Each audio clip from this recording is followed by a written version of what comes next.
I was 42, a married woman, a mother. I had responsibilities, a family, a routine, and no intention of breaking any of that. But life doesn't always unravel the way we expect. Sometimes, it takes just one moment, one glance, one person to make you feel something you thought was long gone. This isn't just about a kiss, or about lust. It's about what happens when your world goes quiet. So quiet that the sound of someone seeing you again feels deafening. I didn't plan on falling into temptation. I didn't plan on emotional cheating. But this is my true story of infidelity, and it all started the day my son's best friend looked at me differently. Speech balloon if you've ever questioned a feeling you weren't supposed to have. If you've ever felt invisible inside your own home, this story might not just be mine. It might be yours too. Like, subscribe, and comment below if you've ever faced a truth too forbidden to say out loud. Let's begin. I was 42, married for over 20 years, mother to a son I adore. But somewhere along the years, I stopped being me and became only mom and wife. My husband and I barely talked unless it was about bills or appointments. The house was filled with silence, and I had accepted that as normal. Until that weekend, when Lucas walked through our door again. Lucas had been my son's best friend since they were kids, but I hadn't seen him in years. Now he was 22, taller, confident, and undeniably a man. I caught myself staring. Not on purpose, but something inside me stirred. His voice, his smile, even the way he said, "It's been a long time, Mrs. Silva." It wasn't just a greeting. It was a spark. One that lit a match I didn't know still existed. That night at dinner, I watched them talk and laugh like old times. I smiled, but my thoughts were racing. Lucas wasn't just visiting. He was observing, not in a disrespectful way, but attentive, curious. Every glance felt a little too long. Every compliment just subtle enough to pass. My heart pounded in ways it hadn't in years. That was the moment my forbidden confession began. Quietly, dangerously, and deep inside me. I tried to sleep, but I couldn't. I kept hearing his voice, seeing his eyes. I wasn't thinking about betrayal, not yet. But the emotional shift had started. The kind that later becomes emotional cheating. The kind you hide behind a smile and brush off with "don't be ridiculous." But deep down, I knew this was no longer about my son's friend. This was about me rediscovering what I thought I had lost. The next day, I made breakfast like always. My son was still sleeping, and Lucas came into the kitchen rubbing his eyes. He looked different in the morning light. Softer. More present. I poured coffee, and he smiled. "You always made the best toast," he said, and for a second, I forgot everything else. That moment shouldn't have meant anything, but it did. It became part of my emotional betrayal. We sat at the table, talking about memories, summer camps, late-night games, his college stories. And I listened, laughed, and caught myself leaning in too far. Not because I was chasing anything, but because he saw me. Not as someone's mom. Not as a background character in her own home. He looked at me like I mattered. And that's how emotional cheating starts, with the feeling of being seen again. As he stood to leave, he brushed past me. His arm grazed mine, and neither of us moved away. That single touch, so casual, so brief, sent heat racing up my neck. I looked at him, and he held my gaze for longer than he should have. There was no guilt yet, just tension.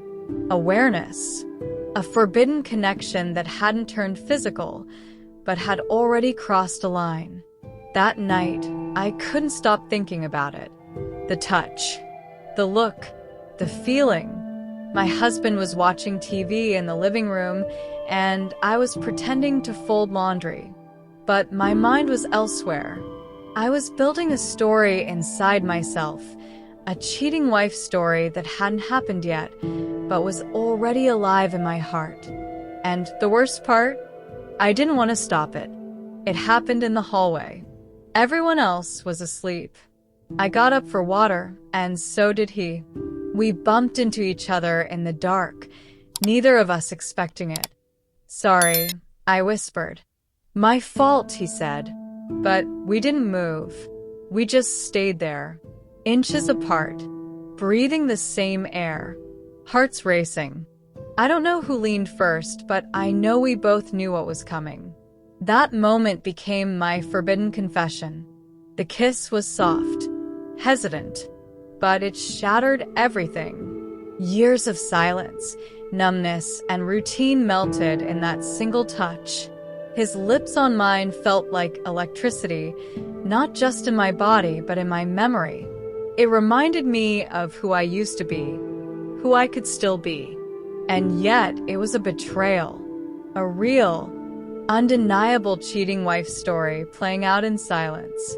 We didn't speak. He looked at me, eyes wide, guilty, but not regretful.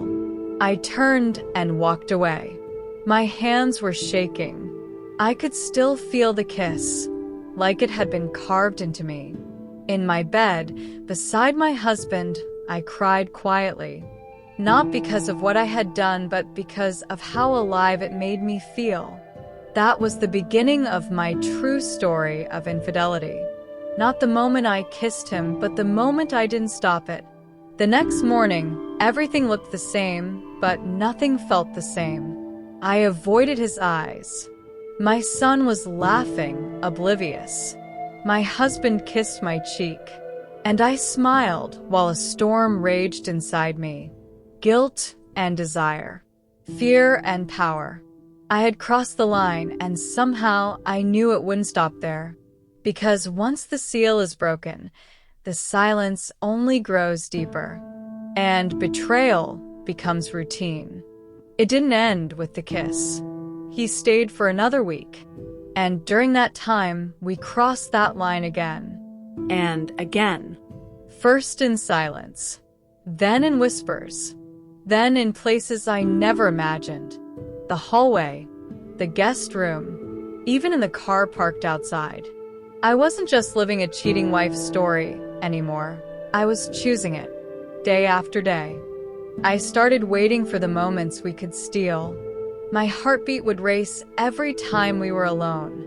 He no longer hesitated, and neither did I. He'd brush my shoulder on purpose, whisper things only I could hear. We became masters of timing, knowing how long it took for my son to get a drink, how many minutes we had before someone entered the room.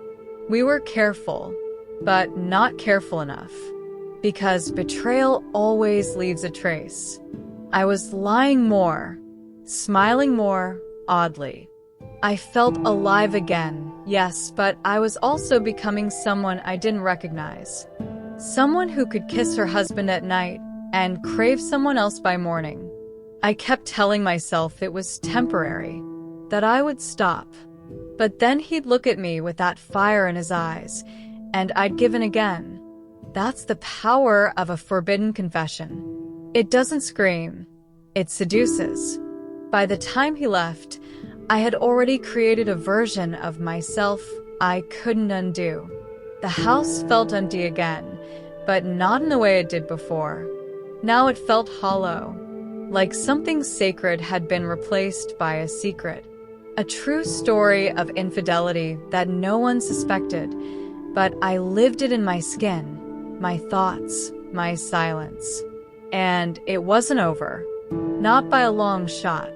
After Lucas left, I expected things to go back to normal. But they didn't. I jumped at every noise, every notification on my phone, every time my son looked at me a second too long. I started to wonder, could he know?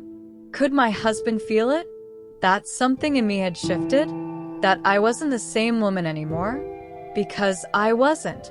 I was now carrying a cheating wife story inside me, one I couldn't erase.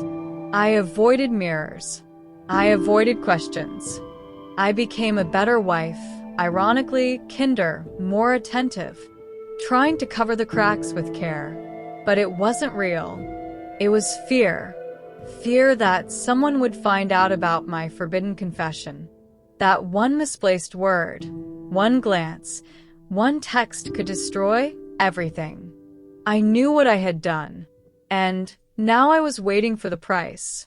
Every sound made me flinch. Every smile felt forced. I still replayed the moments with Lucas in my head, his touch, his breath, his voice whispering things I can't repeat. But now they weren't just memories of pleasure. They were memories soaked in anxiety. I had betrayed not just my husband, but myself. And this emotional betrayal was starting to rot for me inside. The worst part? I didn't regret it. I missed it. I missed him. Even in the guilt, I craved the feeling, the danger, the validation. That's what made it unbearable. Because when you commit real infidelity, it doesn't disappear. It clings to your thoughts, your skin, your silence. And every day, I woke up wondering, will today be the day they find out? They never found out. Not my husband, not my son, not anyone. And yet, I live with it every single day. The weight of a forbidden confession that no one could hear, but that I carry in every glance, every silence.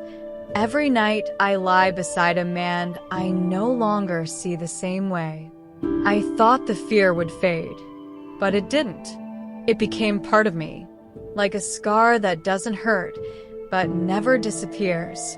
I don't know if I regret what happened. Sometimes I think it saved me from fading. Other times I wonder if it broke something that will never be whole again. This isn't just a cheating wife story.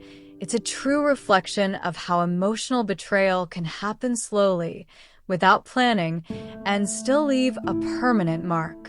So I ask you, can someone love and still betray? Can a moment of truth coexist with a lifetime of lies? Tell me in the comments below. Subscribe to this channel for more real infidelity stories, emotional cheating confessions, and forbidden desires brought into the light. Share this video with someone who needs to hear the kind of story most people are too afraid to tell, but we do right here. Because sometimes, what we hide the most is what defines us the deepest.